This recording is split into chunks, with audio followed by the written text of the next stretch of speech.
Sir, ಈಗ ಧರ್ಮಸ್ಥಳದ ವಿಚಾರ ಸಾಕಷ್ಟು ಚರ್ಚೆ ಆಗ್ತಾ ಇರೋದು. ನಿನ್ನೆ ಸದನದಲ್ಲಿ ಕೂಡ ಚರ್ಚೆ ಈಗ ಆಯ್ತು. ಸದನದಲ್ಲಿ ಇದೇನಾಗಿದೆ, 2012ರಲ್ಲಿ ಸೌಜನ್ಯ ಕೊಲೆ ಆಯಿತು.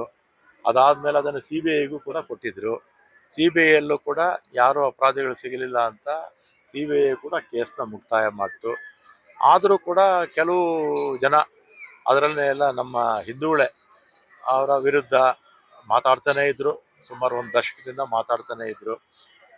ಇತ್ತೀಚೆಗೆ ಯಾರೋ ಒಬ್ಬ ಮುಸುಕುದಾರಿ ಹೋಗಿ ನಾನು ಇಷ್ಟು ಹೆಣಗಳನ್ನು ಹೂತಿದ್ದೀನಿ ಅಂತ ಹೇಳಿದಂಥ ಸಂದರ್ಭದಲ್ಲಿ ಅಲ್ಲಿ ಮ್ಯಾಜಿಸ್ಟ್ರೇಟ್ ಏನು ಮಾಡ್ತಾರೆ, ತನಿಖೆ ಮಾಡಿ ಅಂತ ಕೊಡ್ತಾರೆ.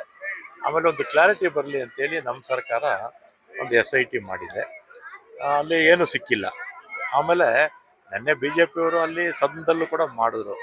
ಆಮೇಲೆ ನಾವು ಕಾಂಗ್ರೆಸ್ BJP ಅವ್ರಿಗಿಂತಲೂ ಹೆಚ್ಚು ಕಾಂಗ್ರೆಸ್ನವರು ಧರ್ಮಸ್ಥಳಕ್ಕೆ ಹೋಗೋದು. ಅದರಲ್ಲೇನು ಇದೇನೇ ಇಲ್ಲ. ಹೆಚ್ಚು ಭಕ್ತರು ಬರೀ ನಮ್ಮ ರಾಜ್ಯದಲ್ಲೇ ಅಲ್ಲ, ಮಂಜುನಾಥನ ಭಕ್ತರು ನಮ್ಮ ರಾಜ್ಯದಲ್ಲೇ ಅಲ್ಲ, ಸುತ್ತಮುತ್ತಲ ರಾಜ್ಯಗಳಿಂದ ಕೂಡ ಬಂದು ಹೋಗ್ತಾರೆ. ಅದರ ಒಂದು ಕ್ಲಾರಿಟಿ ಬರಲಿ ಅಂತ ಮಾಡಿದ್ದಾರೆ. ಸ್ವಲ್ಪ ಈಗ DCM ಅವರು ಹೇಳಿದರು, ನಾನು ಕೂಡ ನೆನ್ನೆ ಸದನದಲ್ಲೇ ಇದ್ದೆ. ಅದರಿಂದ ಒಂದು ಕ್ಲಾರಿಟಿ ಬಂದ್ಬಿಟ್ರೆ ಸುಮ್ಮನೆ ಅಪಪ್ರಚಾರ ತಪ್ಪೋಗುತ್ತೆ. ಏನಾಗುತ್ತೆ, ವ್ಯಾಪಕವಾಗಿ ಈಗ ಇದು ಬಂದ್ಬಿಟ್ಟಿದೆ, ಯಾವುದು ಯೂಟ್ಯೂಬರ್ಸು ಮನ್ಸಿಗೆ ಬಂದಂಗೆಲ್ಲ ಮಾತಾಡ್ತಾರೆ. ಬೇರೆ ಕೋಮ್ನವರಲ್ಲ, ನಮ್ಮ ಹಿಂದೂ ಸಮಾಜದವರೇ ಮಾತಾಡ್ತಾ ಇರ್ತಾರೆ. ಸುಮ್ಮನೆ ಏನಾಗುತ್ತೆ, ಒಂದು ಧರ್ಮಸ್ಥಳ ಮಂಜುನಾಥನ್ ಯಾಕೆ ತರಬೇಕು, ಇದಕ್ಕೆ ಅಣ್ಣಪ್ಪನ ಯಾಕೆ ತರಬೇಕು, ಧರ್ಮಾಧಿಕಾರಿಗಳನ್ನ ಯಾಕೆ ತರಬೇಕು? ಯಾರೋ ತಪ್ಪು ಮಾಡಿದರೆ ಅವ್ರ ಮೇಲೆ ಶಿಕ್ಷೆ ಆಗಲಿ, ತಪ್ಪು ಮಾಡಿದವ್ರ ಮೇಲೆ ಆಗಲಿ. ಆದರೆ CBI ತನಿಖೆ ಆಯಿತು, ಅದರಲ್ಲಿ ಯಾರು ಸಾಕ್ಷಿಗಳಿಲ್ಲ ಅಂತೇಳಿ ಕೇಸು ಬಿಟ್ಬಿಟ್ರು. ಈಗ ಒಂದು ಕ್ಲಾರಿಟಿ ಸೋಮವಾರ ಪರಮೇಶ್ವರ್ ಅವರು ಕೊಡ್ತೀವಿ ಅಂತ ಹೇಳಿದ್ದಾರೆ. ಇನ್ನೊಂದು ಸರಿ ಹೇಳ್ತೀನಿ, ಕಾಂಗ್ರೆಸ್ನ ಏನು ಮಂಜುನಾಥನ ಭಕ್ತರು BJP ಅವ್ರಿಗಿಂತ ಕಾಂಗ್ರೆಸ್ ಅಲ್ಲೇ ಜಾಸ್ತಿ ಇದ್ದಾರೆ. 15 ಕಡೆ ಆಯ್ತು, ಎಲ್ಲೂ ಏನು ಸಿಕ್ಕಿಲ್ಲ ಅಲ್ವಾ? ಈಗ ಒಂದು ಸಣ್ಣ ಮಗುಗೂ ಕೂಡ ಗೊತ್ತಾಗುತ್ತೆ ಅಲ್ಲಿ ಏನು ಇಲ್ಲ ಅಂತ. BJP ಅವರು ಬೈಕ್ ರ್ಯಾಲಿ, ಕಾರ್ ರ್ಯಾಲಿಗಳೆಲ್ಲ ಮಾಡ್ತಿದ್ದಾರೆ. ಈಗ ಅವರು ರಾಜಕಾರಣ ಮಾಡಕ್ ಹೋಗ್ಬಾರ್ದು. ಇದರಲ್ಲಿ ನಾವು ರಾಜಕೀಯ ಮಾಡಲಿಲ್ಲ. ನನಗೂ ಕೂಡ ಪ್ರಾರಂಭದಲ್ಲಿ ಕೇಳಿದಾಗ SIT ತನಿಖೆ ಆಗ್ತಾ ಇದೆ, ಈ ಸಂದರ್ಭದಲ್ಲಿ ಮಾತಾಡೋದು ಸೂಕ್ತ ಅಲ್ಲ ಅಂತ ನಾನು ಆಗ್ಬಿಟ್ಟೆ ಅಲ್ವಾ? ಇದರ ರಾಜಕಾರಣ ಮಾಡಕ್ ಹೋಗ್ಬಾರ್ದು. ಇದೇನಾಗಿದೆ, ಒಂದ್ಸಲಿ ಕ್ಲಾರಿಟಿ ಬಂದ್ಬಿಟ್ರೆ ಯಾರು ಆಮೇಲೆ ಮಾತಾಡೋದಿಲ್ಲ.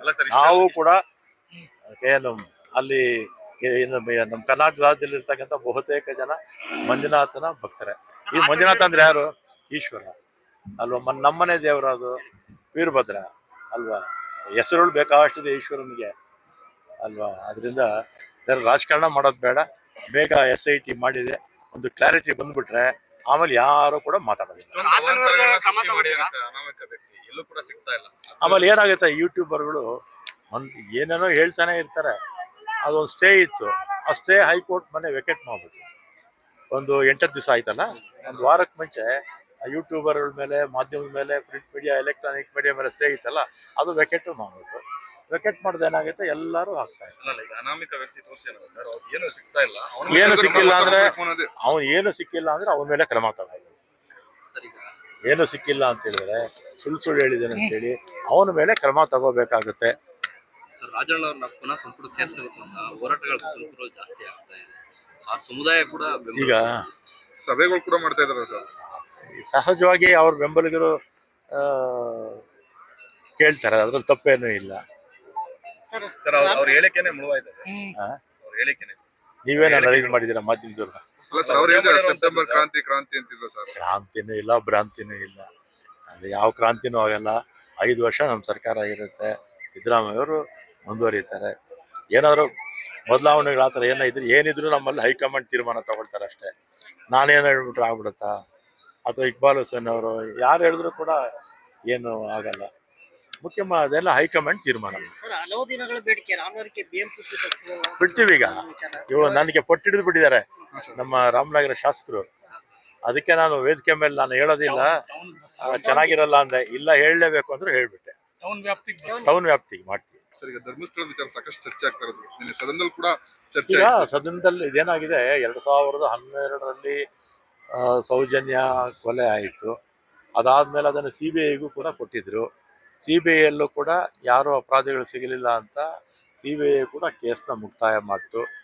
ಆದರೂ ಕೂಡ ಕೆಲವು ಜನ ಅದರಲ್ಲೇ ಎಲ್ಲ ನಮ್ಮ ಹಿಂದೂಗಳೇ ಅವರ ವಿರುದ್ಧ ಮಾತಾಡ್ತಾನೇ ಇದ್ರು. ಸುಮಾರು ಒಂದು ದಶಕದಿಂದ ಮಾತಾಡ್ತಾನೆ ಇದ್ರು. ಇತ್ತೀಚೆಗೆ ಯಾರೋ ಒಬ್ಬ ಮುಸುಕುದಾರಿ ಹೋಗಿ ನಾನು ಇಷ್ಟು ಹೆಣಗಳನ್ನು ಹೂತಿದ್ದೀನಿ ಅಂತ ಹೇಳಿದಂಥ ಸಂದರ್ಭದಲ್ಲಿ ಅಲ್ಲಿ ಮ್ಯಾಜಿಸ್ಟ್ರೇಟ್ ಏನು ಮಾಡ್ತಾರೆ, ತನಿಖೆ ಮಾಡಿ ಅಂತ ಕೊಡ್ತಾರೆ. ಆಮೇಲೆ ಒಂದು ಕ್ಲಾರಿಟಿ ಬರಲಿ ಅಂತೇಳಿ ನಮ್ಮ ಸರ್ಕಾರ ಒಂದು SIT ಮಾಡಿದೆ. ಅಲ್ಲಿ ಏನೂ ಸಿಕ್ಕಿಲ್ಲ. ಆಮೇಲೆ ನಿನ್ನೆ BJP ಅವರು ಅಲ್ಲಿ ಸದನದಲ್ಲೂ ಕೂಡ ಮಾಡಿದ್ರು.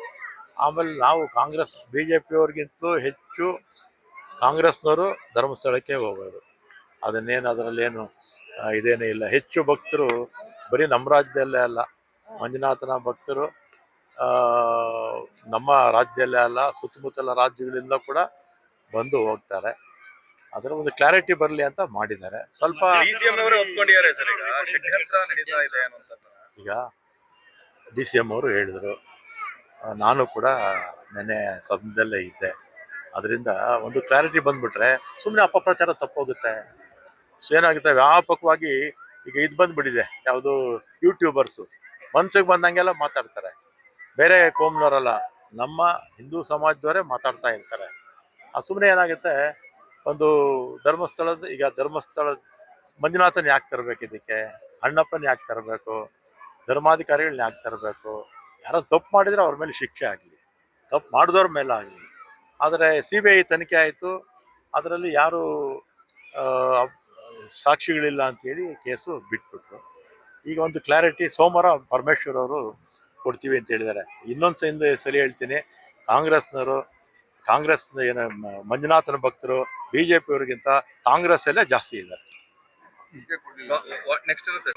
15 ಕಡೆ ಆಯಿತು, ಎಲ್ಲೂ ಏನೂ ಸಿಕ್ಕಿಲ್ಲ ಅಲ್ವಾ? ಒಂದು ಸಣ್ಣ ಮಗು, ಈಗ ಒಂದು ಸಣ್ಣ ಮಗುಗೂ ಕೂಡ ಗೊತ್ತಾಗುತ್ತೆ ಅಲ್ಲಿ ಏನೂ ಇಲ್ಲ ಅಂತ. BJP ಅವರು ಬೈಕ್ ರ್ಯಾಲಿ, ಕಾರ್ ರ್ಯಾಲಿಗಳೆಲ್ಲ ಮಾಡ್ತಿದ್ದಾರೆ. ಈಗ ಅವರು ರಾಜಕಾರಣ ಮಾಡಕ್ ಹೋಗ್ಬಾರ್ದು. ಇದರಲ್ಲಿ ನಾವು ರಾಜಕೀಯ ಮಾಡಲಿಲ್ಲ. ನನಗೂ ಕೂಡ ಪ್ರಾರಂಭದಲ್ಲಿ ಕೇಳಿದಾಗ SIT ತನಿಖೆ ಆಗ್ತಾ ಇದೆ, ಈ ಸಂದರ್ಭದಲ್ಲಿ ಮಾತಾಡೋದು ಸೂಕ್ತ ಅಲ್ಲ ಅಂತ ನಾನು ಆಗ್ಬಿಟ್ಟೆ ಅಲ್ವಾ? ಇದರ ರಾಜಕಾರಣ ಮಾಡಕ್ ಹೋಗ್ಬಾರ್ದು. ಇದೇನಾಗಿದೆ, ಒಂದ್ಸಲಿ ಕ್ಲಾರಿಟಿ ಬಂದ್ಬಿಟ್ರೆ ಯಾರು ಆಮೇಲೆ ಮಾತಾಡೋದಿಲ್ಲ. ನಾವು ಕೂಡ ಏನು ಅಲ್ಲಿ ನಮ್ಮ ಕರ್ನಾಟಕ ರಾಜ್ಯದಲ್ಲಿ ಇರ್ತಕ್ಕಂಥ ಬಹುತೇಕ ಜನ ಮಂಜುನಾಥನ ಭಕ್ತರೆ. ಈ ಮಂಜುನಾಥ ಅಂದ್ರೆ ಯಾರು? ಈಶ್ವರ ಅಲ್ವಾ? ನಮ್ಮನೆ ದೇವರದು ವೀರಭದ್ರ ಅಲ್ವಾ?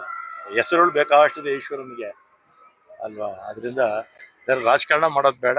ಬೇಗ SIT ಮಾಡಿದೆ, ಒಂದು ಕ್ಲಾರಿಟಿ ಬಂದ್ಬಿಟ್ರೆ ಆಮೇಲೆ ಯಾರು ಕೂಡ ಮಾತಾಡೋದಿಲ್ಲ. ಆಮೇಲೆ ಏನಾಗುತ್ತೆ, ಯೂಟ್ಯೂಬರ್ಗಳು ಏನೇನೋ ಹೇಳ್ತಾನೆ ಇರ್ತಾರೆ.